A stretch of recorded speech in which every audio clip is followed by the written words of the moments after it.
बताया जाता है कि पहले अयोध्या से कुछ लोग हर साल यहाँ आया करते थे। स्थानीय लोगों को वजह नहीं पता, लेकिन वो अयोध्या वासी बहुत गहरी आस्था के साथ पूजा करते थे। ये वही क्षेत्र हैं जहां से प्रभु श्री राम वनवास के दरमियान गुजरे थे और इस मंदिर की मान्यता इतनी बताई जाती है कि अयोध्या से मेले में शामिल होने के लिए लोग हमेशा आते थे। लेकिन जैसे जैसे नक्सलवाद का प्रभाव इस क्षेत्र में बढ़ता गया, उसके बाद इस मंदिर में 2003 में नक्सलियों के द्वारा ताला लगा दिया गया और गांव के लोग चाहकर भी इस मंदिर में पूजा अर्चना के लिए दाखिल नहीं हो पाते थे। ये सिलसिला 1-2 साल नहीं, 21 साल तक चला।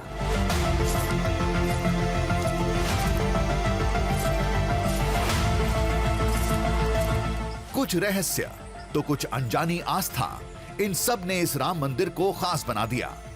इन पलों का गवाह बनकर हमें भी गर्व महसूस हो रहा था, लेकिन इससे भी गहरे थे उस मंदिर के राज, जिसकी छत कभी ढल नहीं पाई, दीवारें कभी खड़ी नहीं हुई, चौखट भी नहीं लग पाया।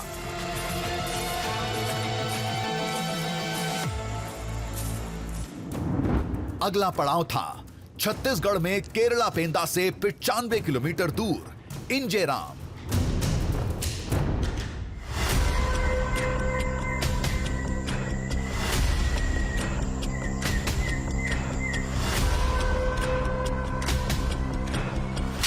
चार दीवारों के बीच खुले आसमान के नीचे पड़े ये पौराणिक अवशेष खास हैं।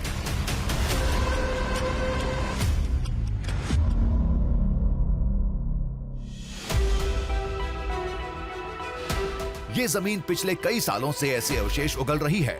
यहां से जुड़ी मान्यता कहती है श्री राम ने यहां पर शिव साधना की थी। बाद के राजाओं ने यहां मंदिर बनवाए, जिसके टुकड़े, मूर्तियां एक एक करके बाहर निकल रही हैं।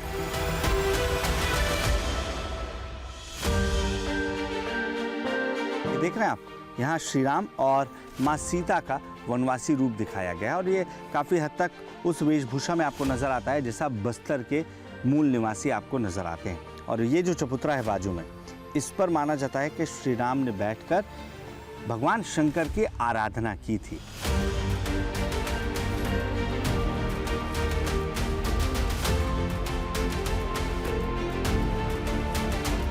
इस जगह का राम से गहरा जुड़ाव है, इतना कि लोगों ने अपनी पहचान तक बदल ली। श्री राम के आने से पहले इस जगह को लोग सिंघनगुड़ा कहते थे। आज इस गांव का नाम राम के नाम पर है। ये गांव पहले पूर्वज के लोगों में सिंघनगुड़ा के नाम से जाना जाता था और जब दूसरे गांव के व्यक्ति ने यहाँ आके पूछा, इस गांव के व्यक्ति को पूछा, तभी कौन आया था, बोलने से अभी राम आया वाला। इसका अर्थ होता आदिवासी शब्द में इंजे राम वास, मत उस दिन से इसको इंजराम नाम रखा गया है। मतलब उससे पहले अलग नाम था? अलग था, सिंघनगुड़ा के नाम से जाना जाता था।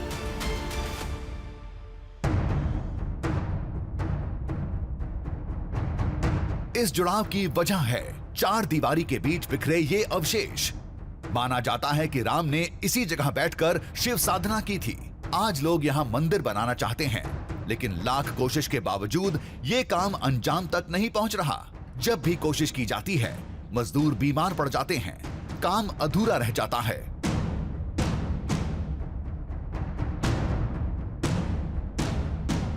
खुले आसमान के नीचे तमाम मूर्तियां हजारों साल से ऐसी पड़ी हुई हैं। इसमें ब्रह्मा, विष्णु, महेश हैं, सतबहिनी हैं, शीतला माँ हैं, दुर्गा माँ हैं, नंदी बाबा हैं, गणेश जी हैं। तो सवाल उठता है कि क्या यहाँ पर कभी मंदिर बनाने की कोशिश नहीं की गई?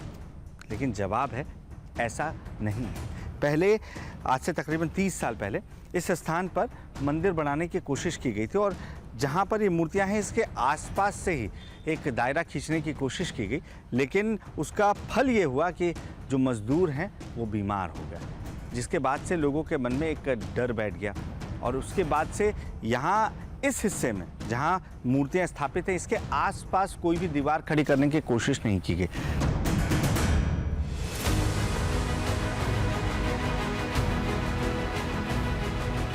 इसके बाद से फिर छोड़ दिए हम लोग ने। फिर हम लोग शासन को लिखा पढ़ी करके फिर बाउंड्री दूर से बनाए हम लोग। उस दिन से ठीक है।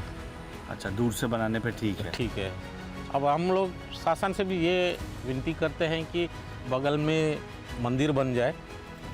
मूर्ति तो रहेगा, मंदिर राम भगवान के नाम से मंदिर और बन जाए तो और अच्छा रहेगा, बोलता मुझसे। लोग यही मानते हैं कि भगवान राम ने खुले आसमान के नीचे शिव साधना की थी, इसलिए यहाँ छत नहीं ढल पाती। फिलहाल तो ये मान्यता सच के काफी करीब दिख रही थी।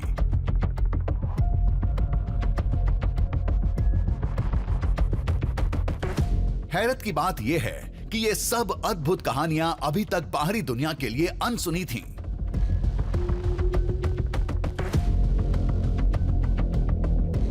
ये शबरी वन था। दावे के मुताबिक शबरी यहीं से अपने प्रभु के लिए बेर चुना करती थीं।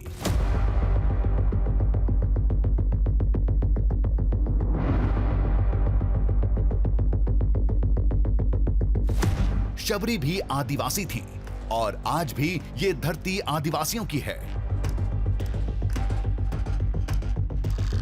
लोग बोलते राम यहाँ आए थे। राम आए थे तभी तो सबरी बना है। अच्छा। सबरी नदी है। हाँ।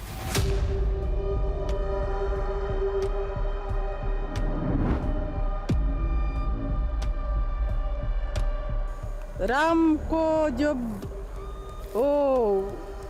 जो माता खिलाता है ना, झूठा वाला। हाँ, झूठा बेर। बेर।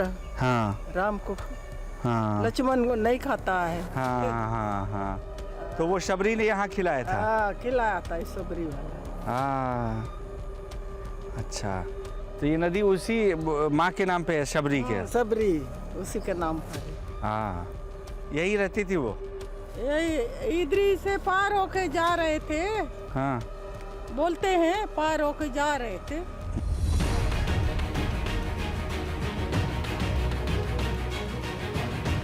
सामने शबरी नदी थी जो सीधे गोदावरी नदी से मिलती है।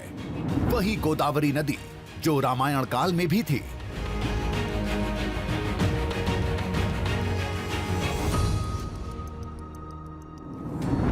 अब इस सफर में छत्तीसगढ़ के सुकमा के बाद हमारा अगला पड़ाव था तेलंगाना का भद्राचलम। ये वही मार्ग था जिससे होकर श्री राम, मां सीता और लक्ष्मण ने देश के दक्षिणी हिस्से में प्रवेश किया था।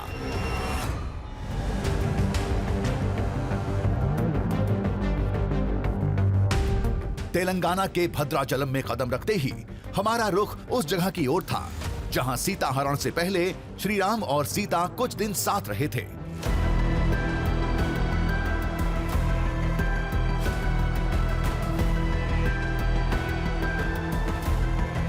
यहाँ तकरीबन 2.5 से 3 साल का वक्त प्रभु श्री राम ने गोदावरी के तट पर यहाँ गुजारा था और यही वजह है कि इस शिला पर, इस चट्टान पर कई ऐसे साक्ष्य आज भी मौजूद हैं जो श्री राम से जुड़े हुए हैं, सीता मैया से जुड़े हुए हैं और जगह जगह पर बिखरे हुए हैं।